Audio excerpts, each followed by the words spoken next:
दोस्तों, आज मैं आपको एक ऐसी भिखारन का सच्चा वाकया सुनाने वाला हूं जो निहायत हसीन और नौजवान थी। जब वो औरत भीख मांगने जाती तो लोग उसके हुस्न पर पैदा हो जाते। इसी खूबसूरती का फायदा उठाते हुए उसने एक अमीर और बूढ़े शख्स को अपने हुस्न के जाल में फंसा लिया और उसे शादी पर मजबूर कर दिया। लेकिन वो बूढ़ा भी कम चालाक नहीं था। उसने कहा, शादी से पहले एक रात तुम्हारे साथ गुजारूंगा।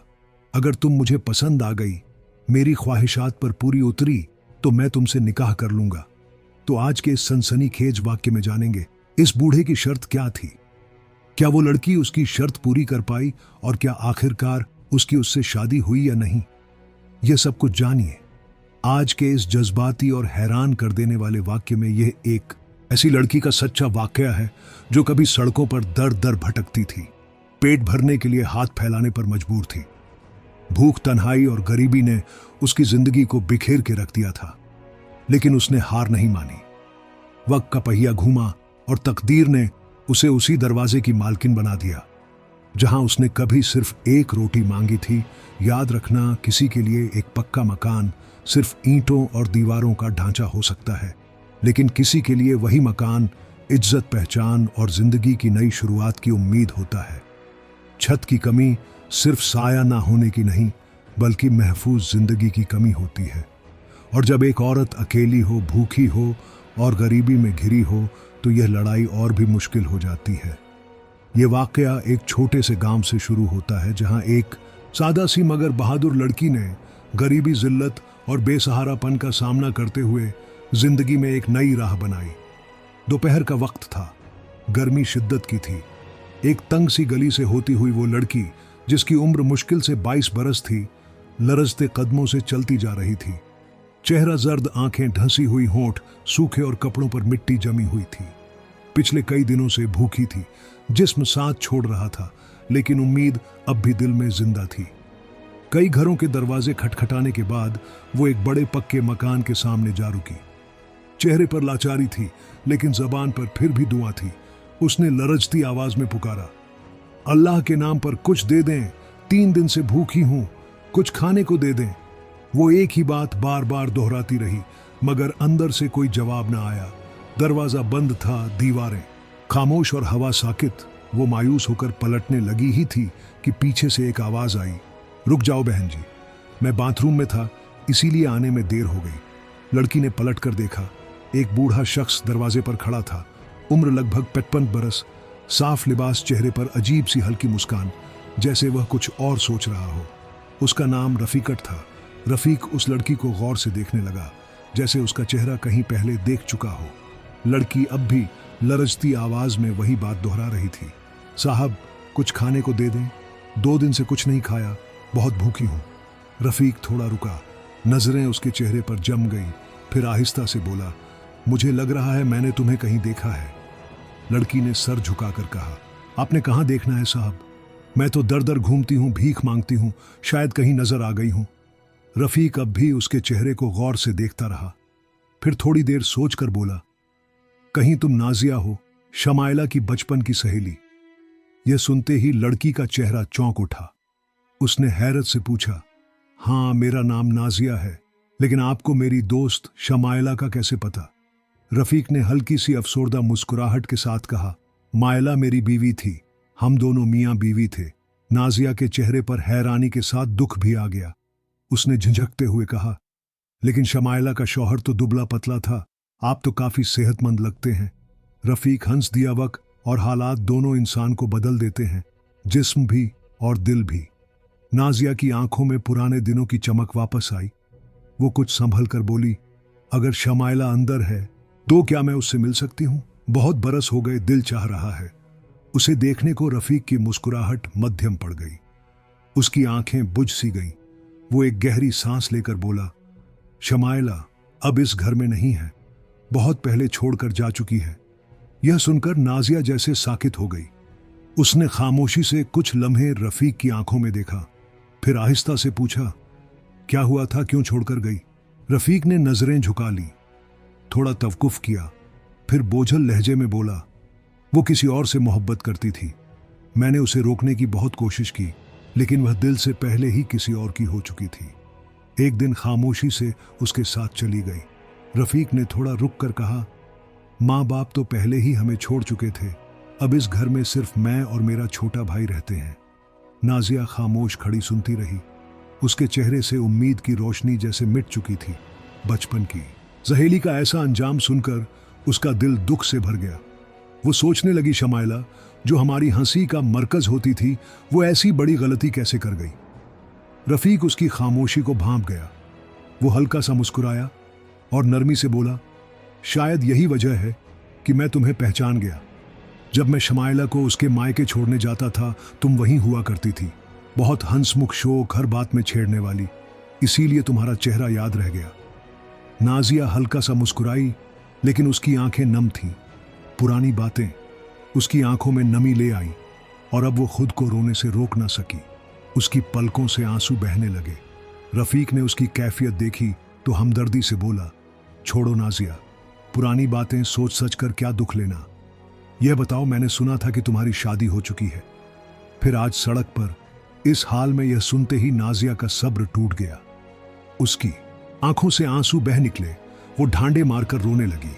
शायद सालों का दर्द दिल में दबा रखा था और आज अचानक कोई वो झाकम छेड़ गया था। नाजिया ने भारी आवाज में रफीक को अपनी जिंदगी की कहानी सुनाना शुरू की। कहने लगी, रफीक, कुछ साल पहले मेरी शादी हुई थी, लेकिन वो रिश्ता मुझे खुशी नहीं दे सका, बस जख्म देता रहा। मेरे शौहर को हर बात पर गुस्सा आता था, छोटी छोटी बातों पर मुझे मारता, गालियां देता और अक्सर रात भर मुझे बंद कमरे में रोते रहने देता। मेरी जिंदगी एक कैद बन गई थी। वो थोड़ा रुकी, आंखें नम थी। आखिर तंग आकर मैं अपने माँ बाप के पास वापस आ गई। सोचा कुछ दिन सुकून मिलेगा, लेकिन चंद दिन बाद उसने मुझे तलाक का कागज भेज दिया। उसके लिए मैं कभी जिंदगी का हिस्सा ही नहीं थी, जैसे निकाह सिर्फ दिखावा था। नाजिया की आवाज रंध गई, फिर धीरे से बोली, तलाक के बाद मैं अपने माँ बाप के साथ रहने लगी, लेकिन वो सुकून भी ज्यादा देर न टिक सका। कुछ ही महीने गुजरे थे कि दोनों का इंतकाल हो गया। अब मेरी आंखों में सिर्फ दर्द नहीं था, अकेलापन भी था। नाजिया का लहजा और भी बुझ चुका था। मैंने सोचा कि कम से कम मेरा भाई और भाभी मुझे अपनाएंगे, लेकिन उन्होंने भी मुझे बोझ समझा। बात पर ताने, बेइज्जती, जैसे मैं कोई गैर बन गई थी। आखिर एक दिन खामोशी से वह घर भी छोड़ दिया। रफीक चुपचाप सुनता रहा।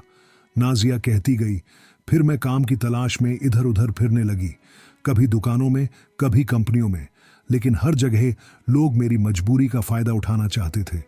कोई मेरी मेहनत नहीं देखता था, बस मेरी तन्हाई को देखकर नियत खराब कर लेते थे। आखिर सोचा कि घरों में काम कर लूं, वहां शायद कुछ इज्जत मिलेगी, पर कुछ घरों में वहां भी गंदे रवैये का सामना करना पड़ा। तब मजबूर होकर मैंने हाथ फैलाना सीख लिया। भीख मांगने लगी। अब उसकी आवाज इतनी धीमी थी कि अल्फाज रुक रुक कर निकल रहे थे। आजकल एक छोटा सा कमरा है किराए का, वहीं अकेली रहती हूं। किसी का एहसान नहीं लेती, जो मिल जाता है उसी में गुजारा कर लेती हूं। यह कहकर वो खामोश हो गई, लेकिन उसकी खामोशी भी सब कुछ कह रही थी। रफीक अब खुद को रोक ना सका। उसकी आंखों से भी आंसू बहने लगे। वो जैसे नाजिया का दर्द अपने अंदर महसूस कर रहा था। कुछ देर दोनों खामोश बैठे रहे। फिर रफीक ने आहिस्ता से कहा, नाजिया, अगर बुरा ना मानो तो मैं तुमसे एक बात कहना चाहता हूं। नाजिया ने सूझी हुई आंखों से उसकी तरफ देखा और धीरे से कहा, जी कहिए। रफीक ने गहरा सांस लिया और संजीदा लहजे में बोला, मुझे अच्छा नहीं लग रहा कि तुम यूं दर दर भीख मांगकर जिंदगी गुजार रही हो। मेरी बीवी मुझे छोड़ गई, तुम्हारे पास भी अब कोई नहीं, हमारे घर में कोई औरत नहीं, कोई सहारा नहीं। इसीलिए मैं सोच रहा हूं, क्यों ना हम दोनों एक दूसरे का सहारा बन जाए। क्या तुम मुझसे शादी करोगी? नाजिया ने कुछ लम्हे उसे खामोशी से देखा, फिर धीरे से बोली, अगर कभी तुम्हारी बीवी वापस आ गई तो क्या तुम मुझे फिर तन्हा छोड़ दोगे? मैं अब दोबारा उस दर्द से नहीं गुजर सकती जो एक बार सह चुकी हूं। अब उसकी आंखें सिर्फ रफीक से नहीं, कसमत से भी सवाल कर रही थी। फिर वह बोली, चलो मान भी लिया कि तुम सच्चे हो, मगर मैं किसी पर बोझ बनना नहीं चाहती। कम से कम बार बार जिल्लत तो नहीं सहना पड़ेगा, यही काफी होगा।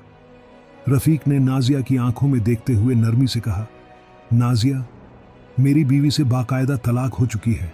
अब उसका और मेरा कोई रिश्ता बाकी नहीं। मैं वादा करता हूं, अगर वह कभी वापस भी आई तब भी मैं उसे दोबारा कबूल नहीं करूंगा।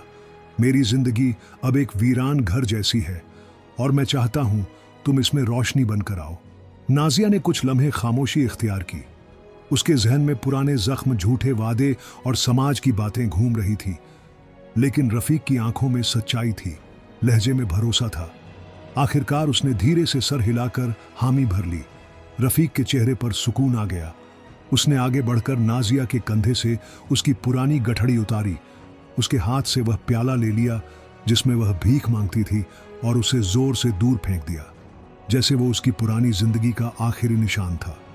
फिर उसने नाजिया का हाथ थामा और कहा, चलो अब यह तुम्हारा घर है। नाजिया के कदम हल्के हल्के उस दरवाजे के अंदर चले गए जिस पर उसने कभी एक रोटी मांगी थी। अब वही दरवाजा उसका घर बनने जा रहा था। रफीक उसे अंदर ले गया। दीवारें कुछ पुरानी थीं, फर्श पर गर्द जमी हुई थी, बर्तन इधर उधर पड़े थे, मगर नाजिया की आंखों में चमक थी। कोई बात नहीं रफीक, अब यह हमारा घर है, मैं इसे ठीक कर लूंगी। रफीक ने मुस्कुराकर जवाब दिया, हां, आज से यह तुम्हारा घर है। नाजिया ने फौरन झाड़ू उठाई और सफाई में लग गई। अब उसके चेहरे पर थकन नहीं थी, बल्कि उम्मीद थी। इसी दौरान रफीक छत पर कुछ काम के लिए चला गया। थोड़ी देर बाद उसका छोटा भाई फैजान घर आया। जैसे ही वह अंदर दाखिल हुआ, उसने एक अजनबी औरत को झाड़ू लगाते देखा तो चौंक गया। गुस्से से बोला, तुम कौन हो? चोरी करने आई हो क्या? नाजिया को यह बात बहुत नागवार गुजरी। उसने पलटकर कहा, हमारे घर में आकर मुझसे ही पूछ रहे हो कि मैं कौन हूं? पहले यह बताओ, तुम कौन होते हो मुझसे? यह पूछने वाले फैजान को उसका लहजा बहुत बुरा लगा। वो गुस्से में आकर नाजिया का बाजू पकड़कर उसे बाहर घसीटने लगा। नाजिया खुद को छुड़ाती रही, बार बार बोली, रुको रफीक भाई से पूछ लो, रुक जाओ, मुझे यूं ना घसीटो। लेकिन फैजान ने ना सुना और उसे आंगन तक खींच लाया। उसी लम्हे रफीक ने छत से यह मंजर देखा, जोर से चिल्लाया, फैजान हाथ मत लगाओ। उसे फिर फौरन नीचे आया और फैजान को रोककर सारी बात समझाई। ये नाजिया है, शमाइला की बचपन की सहेली। उसका शौहर उसे छोड़ चुका है, माँ बाप भी नहीं रहे, ये बहुत तकलीफें सह चुकी हैं। मैंने सोचा कि ये हमारे साथ रहेगी, घर का काम भी संभाल लेगी और बदले में इसे एक महफूज छत मिलेगी। फैजान चंद लम्हे खामोश रहा। उसके चेहरे से गुस्सा उतर चुका था, आंखें सोच में डूबी हुई थीं। फिर धीरे से बोला, भाई आपकी बात तो ठीक है, उसने वाकई बहुत कुछ सहा है, लेकिन अगर आप उसे बगैर निकाह के अपने साथ रखेंगे तो लोग बातें बनाएंगे, गांव वाले बदनाम करेंगे और बगैर नाम की औरत को घर में रखना यहां अच्छा नहीं समझा जाता। रफीक ये सुनकर गहरी सोच में पड़ गया। उसे मालूम था कि गांव की नजरें पुरानी हैं और अगर वह नाजिया को यूं ही रखेगा तो बदनामी जरूर होगी। रफीक ने गहरी सांस ली और फैजान से कहा, तो बता क्या करें?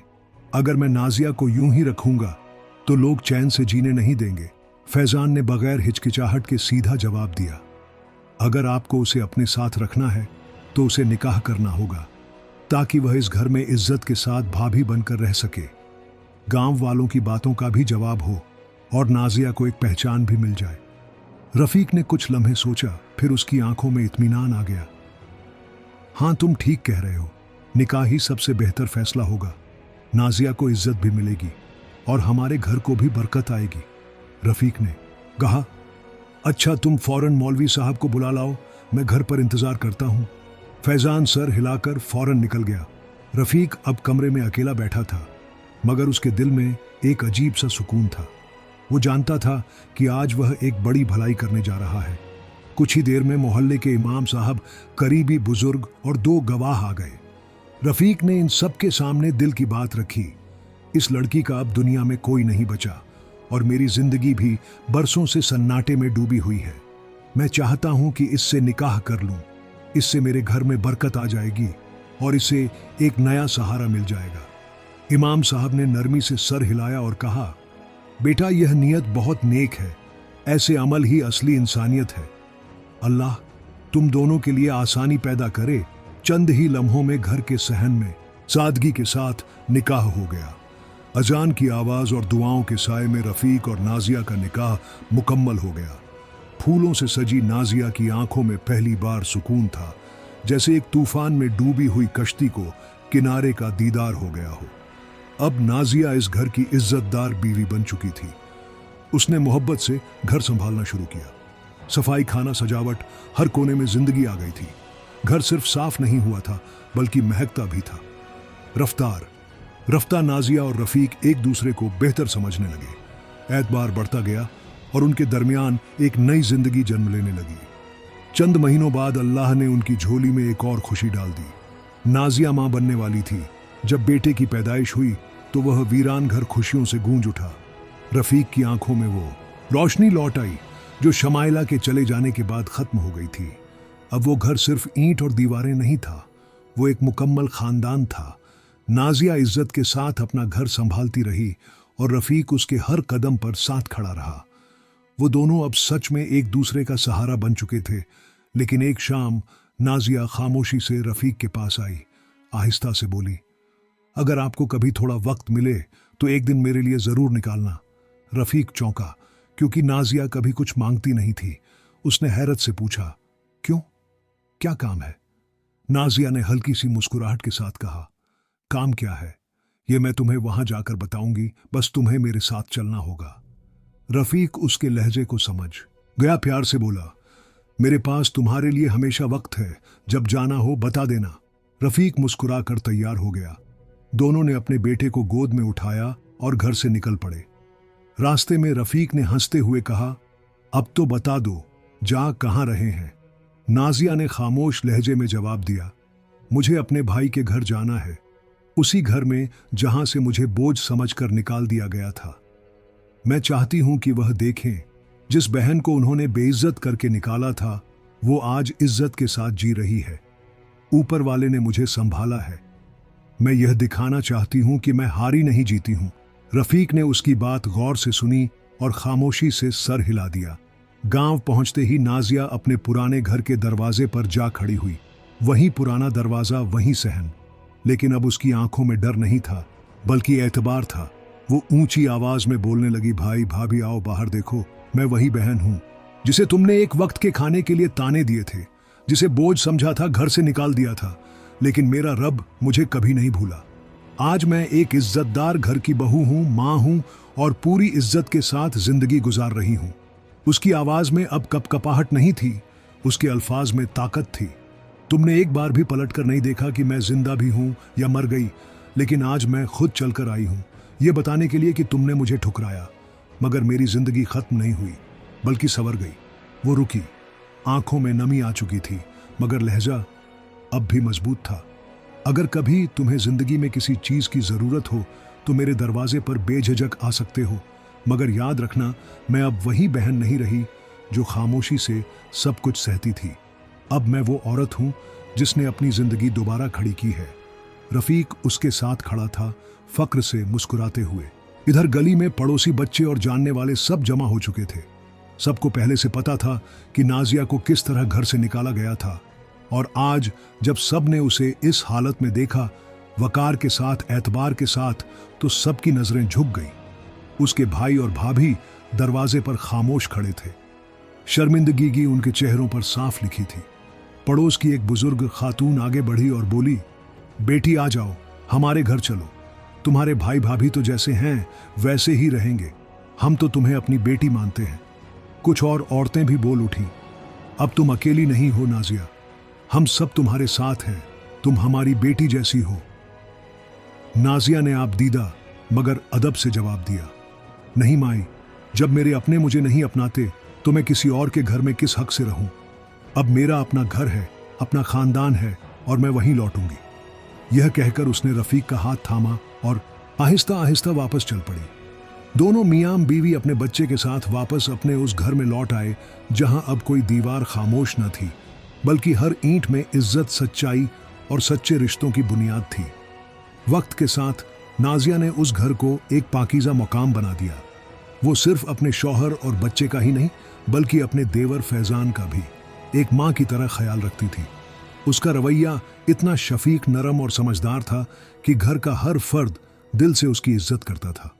दोस्तों, यह सिर्फ नाजिया का वाकया नहीं है, यह उन लाखों औरतों की सच्चाई है जो कभी हालात के हाथों टूट जाती हैं लेकिन फिर भी हिम्मत करके खड़ी हो जाती है, जिन्हें अपने ही छोड़ देते हैं।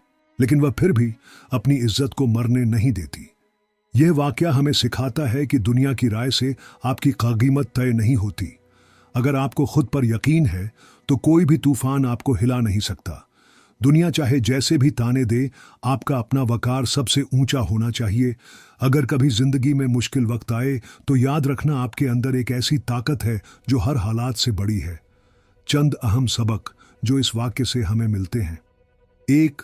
अगर लड़ने का हौसला हो तो अल्लाह खुद रास्ते बना देता है। हालात चाहे जैसे भी हो, अगर इंसान हार मानने के बजाय जमकर खड़ा हो तो रब भी उसकी मदद करता है।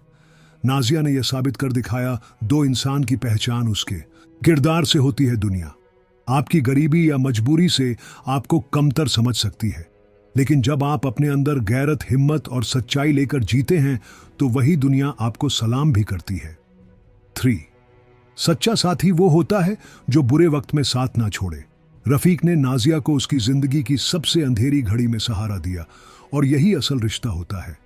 4. मजबूरी हमेशा रहने वाली नहीं होती, लेकिन हौसला हो तो हालात बदलने में देर नहीं लगती। नाजिया ने खुद पर भरोसा किया और उसकी जिंदगी बदल गई। 5. जो अपनों के दरमियान अपनाया नहीं जाता। अगर खुद को मजबूत कर ले तो फिर दुनिया उसे इज्जत देना सीख जाती है।